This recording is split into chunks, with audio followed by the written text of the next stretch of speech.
With all the demons from his past chasing him, he told us the same thing he told himself. Fly hard enough, fight hard enough, and maybe, just maybe, they won't catch you today. Every engine he fired up was another chance to outrun the past. Booze-soaked nights, debts, shaky marriage, fights with superiors. A stained Marine career led to an unsuccessful stint with the AVG, which somehow led him back to the Marines at a major's rank. This was his last chance before his reputation caught up to him. Where'd our dive bombers go? All right, follow me, kid.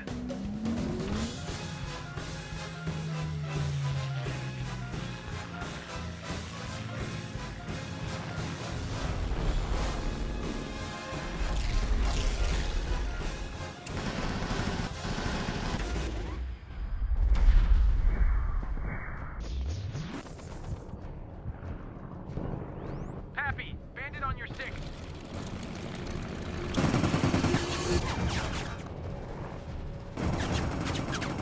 Break right, Pappy.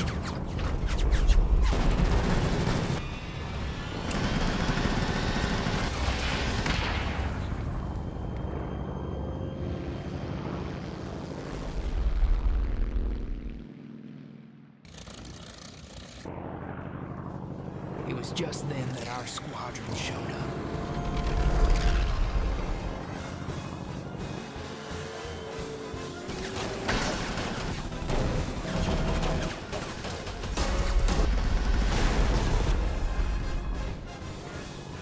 That's when Pappy spotted our dive bombers in trouble.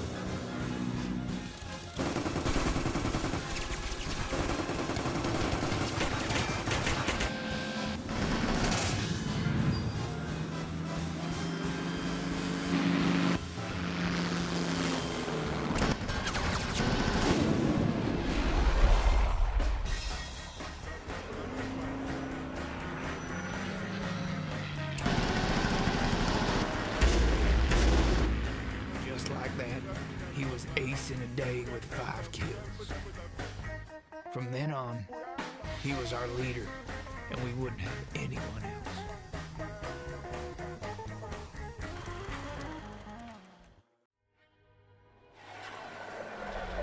The 8th Air Force was hammering a target deep inside Germany, and the Luftwaffe was fighting to tear them from the sky. A lone B-17 bleeding oil fell far behind formation and was attacked by 4 FW-190s. It was crippled and limping through the sky. Another burst of machine gun fire would easily destroy the plane. I was too stupid to surrender, and you were too much of a gentleman to destroy us. Felt like the right mistake. You could have killed us all. 26-year-old German fighter ace and his flight of 4 FW-190s scrambled to intercept enemy bombers. They climbed through the clouds, searching for the lone bomber staggering through the sky. Among the hundreds of American airmen was a 21-year-old pilot on his first combat mission. Hey, Charlie, you feel that? She's shaking all over the place. I told the crew chief I heard a rattle in the fuselage. He said that's just the plane brig. Bandits, 10 o'clock high. That's when the German fighters attacked. Machine guns ripped through the fuselage, cutting control cables, shattering the plexiglass nose, and shredding the tail. Most of the B-17's guns were jammed or empty. Somehow, the American pilot managed to level the wings and limp westward. It was an easy kill. He lined up behind it and prepared to fire.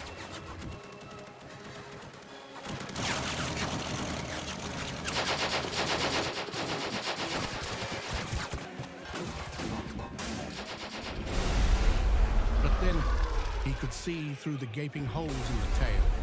This B-17 crew was already defeated. To fire now would be murder. So instead of pulling the trigger, he pulled alongside.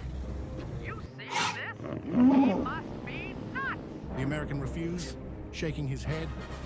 He was heading for England or death. The German tucked in beside the B-17, keeping enemy flak gunners from firing. At the edge of the German coast, turned and gave a crisp salute. Then he peeled away and vanished into the clouds. For decades, both men wondered if the other had survived. You didn't just save lives, you made lives.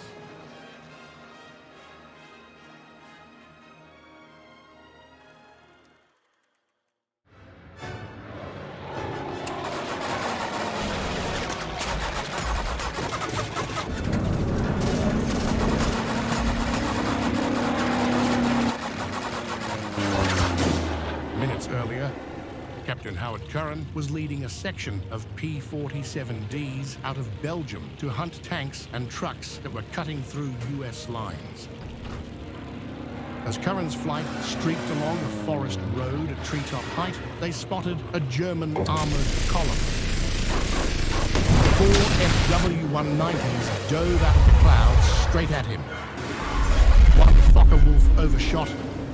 Curran yanked the trigger and blew it apart in a flash of tracer and smoke.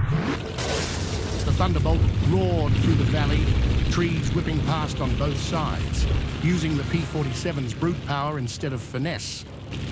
The weather was miserable. Low clouds, snow flurries, and poor visibility. Perfect conditions for ambush.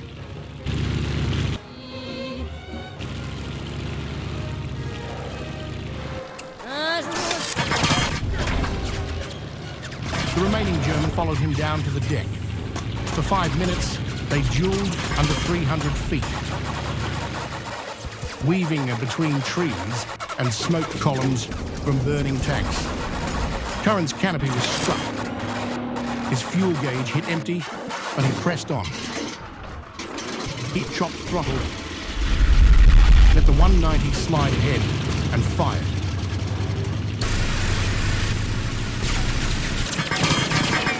A direct hit. Curran's engine sputtered and nearly quit. His Thunderbolt was riddled with holes, but the armor plate and radial engine had saved him yet again, and he glided back over friendly lines.